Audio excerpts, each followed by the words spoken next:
See, our identity is found in who Jesus is. It's found in Christ. That we are chosen and not forgotten because of what he has done for us and for who he says that we are. See, when we gather together collectively here, we worship. And how we worship is declaring the goodness of God over every single situation in our life. So would you do something with me from the front to the back, the left to the right? Would you lift your hands towards heaven as a sign of surrender, saying, "Sign, God, I need you," as we sing this together. I am chosen, not forsaken. Come on. I am who you say I am. You are for.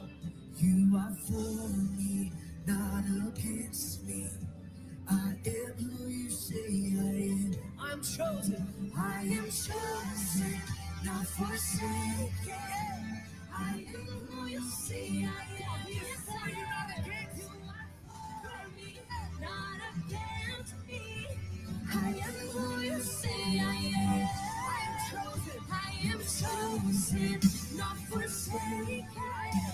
I am who you say I am. You are for me. You are for me, not against